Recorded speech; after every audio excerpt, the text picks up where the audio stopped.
ہم کو تعلیم کے زیور سے سجا دے مولا، ہم کو تعلیم کے زیور سے سجا دے مولا، ہے دعا علم کا شوقین بنا دے مولا، ہے دعا علم کا شوقین بنا دے مولا، ہم کو گمراہ نہ کر پائے جہالت ہرگز، ہم کو گمراہ نہ کر پائے جہالت ہرگز، راہ تو ہم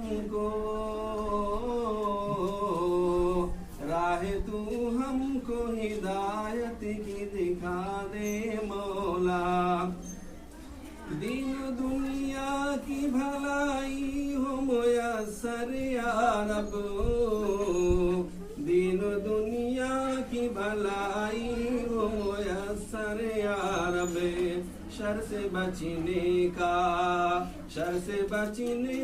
ہنر ہم کو سکھا دے یا رب، ہم کو تعلیم کے زیور سے سجا دے مولا، ہم کو تعلیم کے زیور سے سجا دے مولا۔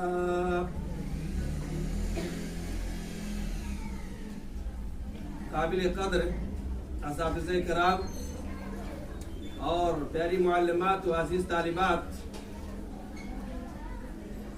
آج میں اپنے اس تعلیمی سال کے آغاز کے مواقع پر میرا بیان ہے، اس کی ابتدا میں یہاں سے کرنا چاہتا ہوں۔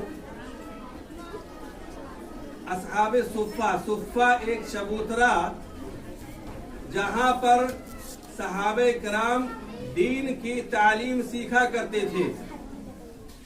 بخاری شریف کے اندر ایک لمبی حدیث ہے اور یہ واقعہ ہے، میں وہیں سے بخاری شریف کی اس حدیث کی روشنی میں آپ سے بیان کرنا چاہتا ہوں۔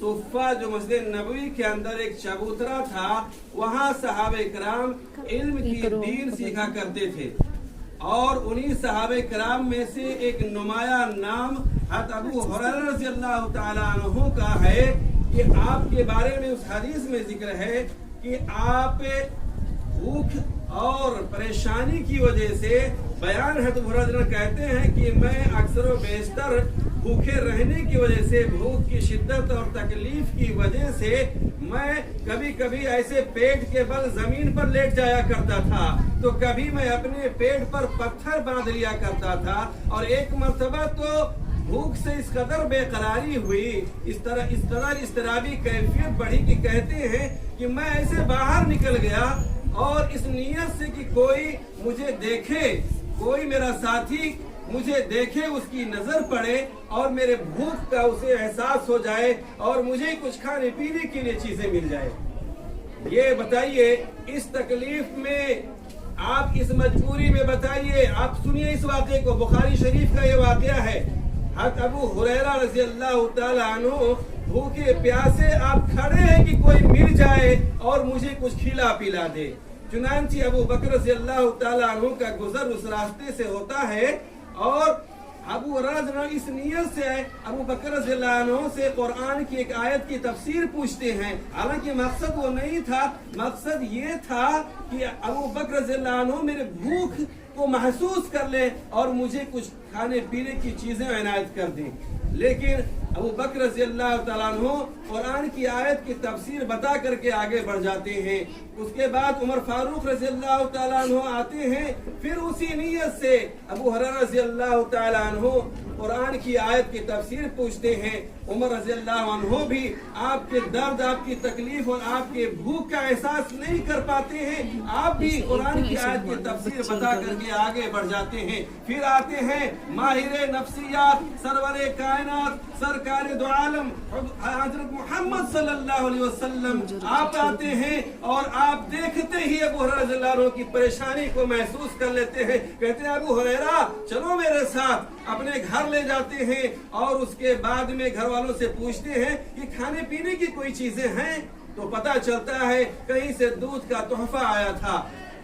تو नबी अकरम सल्लल्लाहु अलैहि वसल्लम उस दूध के प्याले को पा करके बड़ा खुश होते हैं और उस दूध के प्याले को देखते ही अबू हुरैरा रज़ियल्लाहु अन्हु को तस्कीन होती है और कहते हैं कि अब तो मुझे पीने के लिए दूध मिल जाएगा।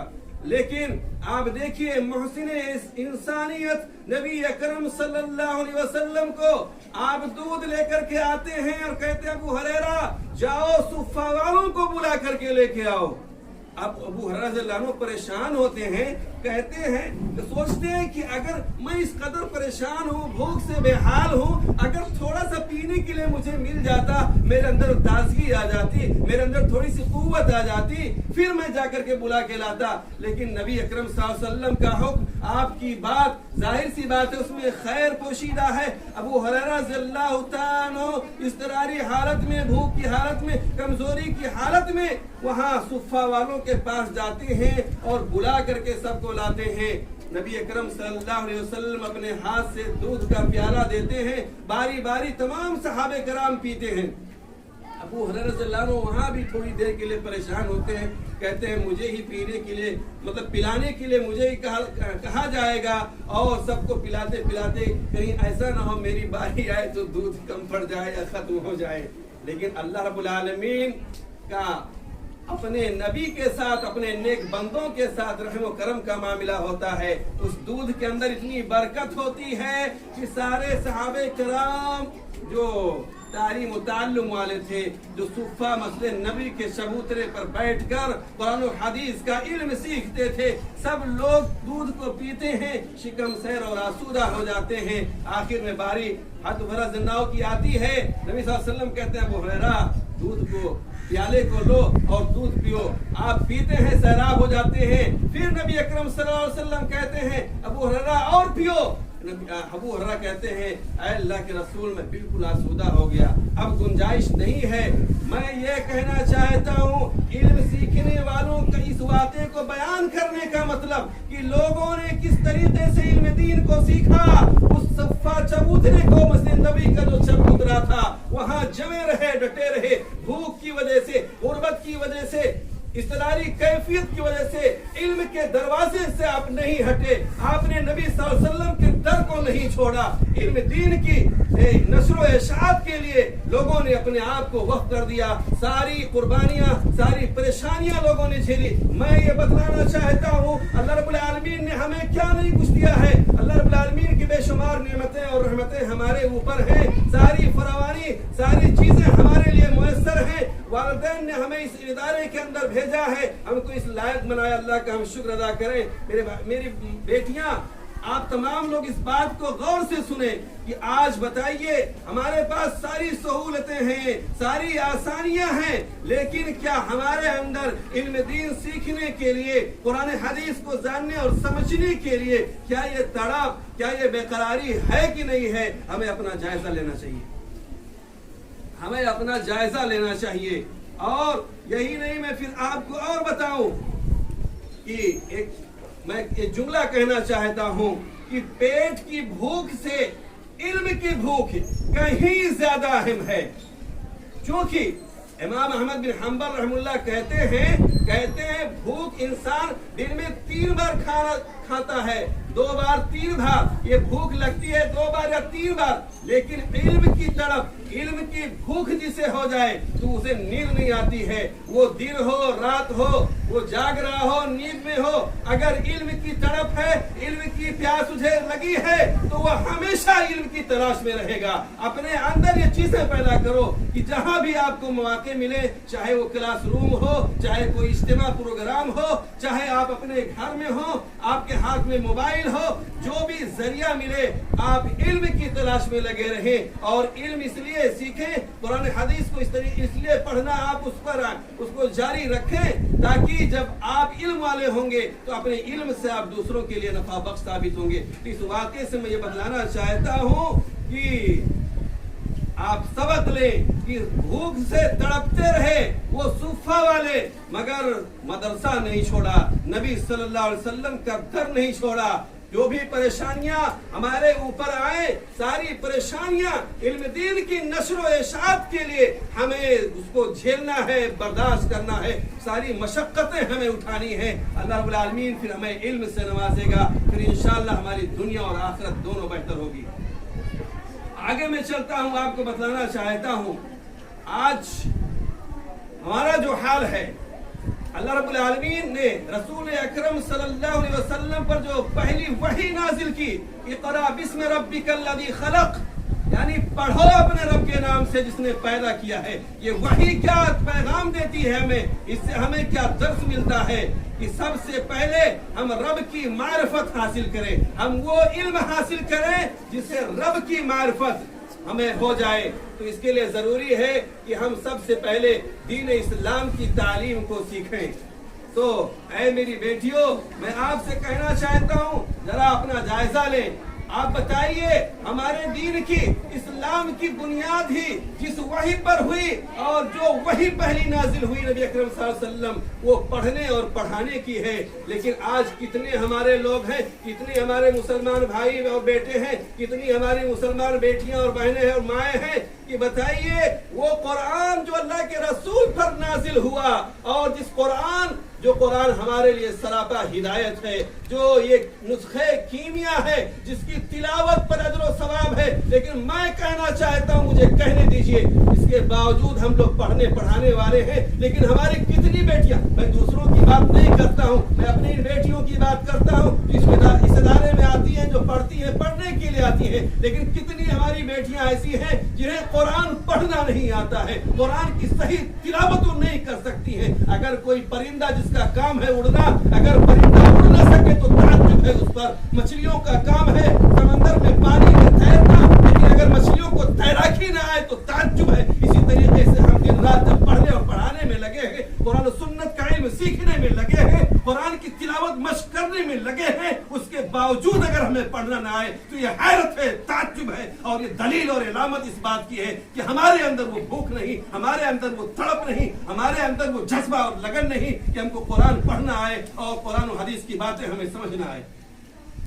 इसलिए मैं ये पैगाम देना चाहता हूँ, आप दर्द के साथ, जज्बा लगन के साथ आप इस मदरसे में आते हैं, अपनी वक्त को गनी मत जाने, अपने वक्त की कदर और कीमत करें। असातिज़ा, मुअल्लिमात आपको दिन रात आपकी तालीम और तरबियत के लिए परेशान रहती हैं, यकीनन उनसे कहीं ज्यादा तड़प और फिक्र आपके अंदर होनी चाहिए। जब आपके अंदर फिक्र होगी तो फिर आपका सीना इल्म के लिए खुल जाएगा, आपके जहन की ये खिड़कियां जो है खुल जाएंगी, फिर सारी बातें आपके समझ में आएंगी और इल्म के रास्ते आपके लिए आसान हो जाएंगे। और आगे मैं आपको बतलाना चाहता हूं, रसूल अकरम सल्लल्लाहु अलैहि वसल्लम ने आपकी एक हदीस है, आपने कहा, इन्नमा अना लकुम मिस्लुल वालिद उअल्लिमुकुम, कि मैं तुम्हारे लिए, बेशक मैं तुम्हारे लिए वालिद की तरह से, बाप की तरह से हूँ। उअल्लिमुकुम, मैं तुम्हें तालीम देता हूँ, मैं तुम्हें सिखलाता हूँ। इस हदीस से दो बातें मैं बतलाना चाहता हूँ, इस हदीस से मैं दो बातें बतलाना चाहता हूँ। नबी सल्लल्लाहु अलैहि वसल्लम ने क्या कहा कि मैं तुम लोगों के लिए मिस्ल बाप हूँ और मैं तुम्हें तालीम देता हूँ। नबी अकरम सल्लल्लाहु अलैहि वसल्लम आप लोगों को तालीम देते थे, यानी जो तालीम देता है, जो किसी की तरबियत करता है, यकीनन वो रूहानी बाप होता है, वो बाप के दर्जे का होता है और उसी तरह से वो शफकत और मोहब्बत करता है। और दूसरी बात, जो दूसरा इसका पैगाम है, वो ये है कि इन्नमा अना लकुम मिस्लुल वालिद उअल्लिमुकुम, यानी बाप का काम ये है, जो इस हदीस का दूसरा जो मतलब मकसद है वो ये है कि बाप का काम, बाप कहते किसे हैं? बाप उसे कहते हैं जो अपने बच्चों को तालीम और तरबियत दे। लिहाजा अगर कोई बाप अपने बच्चों को तालीम और तरबियत नहीं देता है तो वो बाप कहलाने का मुस्तहिक नहीं है, वो बाप कहलाने का मुस्तहिक नहीं है। हमें चाहिए अल्लाह के रसूल सल्लल्लाहु अलैहि वसल्लम इस हदीस को हम समझें, हम तालीम और तरबियत वाले बने और उम्र के जिस भी मंजिल और पड़ाव पर हम हो, हमें इल्म की तिश्नगी हमारे लिए बाकी रहनी चाहिए। अगर ये जज्बा होगा तो इंशाअल्लाह हम साहिब इल्म होंगे और हमारे इल्म से बहुत सारे लोग फायदा उठाएंगे। اور میں بتلانا چاہتا ہوں آپ کو، آپ ساری بچیاں یہاں آتی ہیں، ایک واقعہ مجھے یاد آ رہا ہے، آپ لوگوں کی شاید اس واقعے سے ہم سب لوگوں کو سیکھنے اور ہم سب لوگوں کو نصیحت حاصل کرنے کی ہماری اس میں کوئی بات ہو جائے۔ میں وہ واقعہ یہ بیان کر رہا ہوں کہ ایک مرتبہ ایک دفینہ ایک شخص کو ملا۔ دفینہ کہتے ہیں زمین کے نیچے کوئی چیز دبی ہو، پڑی ہو، وہ مدفون ہو اور کسی طریقے سے وہ زمین کے باہر آ جائے اور کسی کو مل جائے۔ تو ایک دفینہ ملا، دفینے میں کیا ملا؟ ایک پتھر ملا۔ اب اس پتھر کو لے کر کے، لیکن عام پتھر نہیں بلکہ وہ پتھر ایک مخصوص شکل کے پتھر تھا۔ تو اس دفینے کو لے کر کے ایک زیورات یعنی جواہری کے پاس وہ آدمی جاتا ہے، اس کو لگتا ہے کہ کوئی خاص چیز ہے۔ جب جواہری کے پاس جب وہ دفینہ لے کر کے وہ آدمی پہنچتا ہے، وہ جواہری کہتا ہے کہ یہ تو بڑا قیمتی ہیرا ہے، یہ تو بڑا قیمتی ہیرا ہے۔ تو کہتا ہے لیکن اس ہیرے کو، اس کو تراش کرنے کی، اس کا نوک پلک سیدھا کرنے کی ضرورت ہے، لہذا اس کو ایسے شخص کے پاس لے جاؤ، ایسے جوہری کے پاس لے جاؤ کہ اگر اس پتھر کو صحیح طریقے سے وہ تراش خراش کر کے، اس کا نوک پلک درست کر کے اگر اس کو درست کر دے تو یہ نایاب پتھر اور موتی ہے، اس کا یعنی بہت زیادہ اس کی قیمت ملے گی، بہت زیادہ قیمتی ہے، بہت زیادہ مال پاؤ گے۔ لیکن یہ شرط ہے کہ اس کو تراشنے خراشنے والا، اس کی اصلاح کرنے والا وہ نہایت مجرب ہو، ماہر ہو اور بڑا ہی دل لگا کر کے اس کو یہ کام انجام دے، ورنہ اگر یہ پتھر چھٹک گیا، اگر یہ ٹوٹ گیا تو سب کچھ برباد ہو جائے گا، پھر وہ جڑے گا نہیں۔ پھر آپ کو میں بتلانا چاہتا ہوں، یہ جو واقعہ تو میں بیان کر رہا ہوں، اے میری بیٹیوں، ہیرا کون ہے اور وہ جوہری کون ہے اور ہیرا والا کون ہے؟ آپ کو میں بتلانا چاہتا ہوں، وہ ہیرا آپ سب کے پاس ہے، وہ ہیرا آپ سب کے پاس وہ ہیرا ہے، ہیرے والے آپ ہیں اور ہیرے کو تراش خراش کرنے والے بھی آپ کے پاس ہیں۔ ہیرا کیا ہے؟ وہ آپ کی صلاحیت ہے، وہ آپ کی ذہانت ہے، لہذا اپنے صلاحیت کو آپ پہچانو، آپ اس کی قدر ہیرے سے بھی زیادہ کرو۔ اللہ نے جو آپ کو ذہن دیا ہے، جو عقل دیا ہے، آپ اپنی صلاحیت کو، اپنی ذہانت کو پہچانو اور اس کو چمکانے کے لیے اور اس کو تراشنے اور نکھارنے کے لیے اللہ رب العالمین نے اساتذہ کی شکل میں آپ کو وہ جوہری عطا کیا ہے۔ تو ہمیں چاہیے کہ اللہ نے آپ کو بہت زیادہ قیمتی ہیرا دیا ہے، اللہ نے آپ کو ذہن دیا، عقل شعور دیا ہے، آپ کافی ذہین ہیں، اپنی محنت سے اپنے اس ہیرے کی قدر کریں۔ اور آپ کے سامنے اساتذہ موجود ہیں اور اساتذہ کو بھی چاہیے کہ جس طریقے سے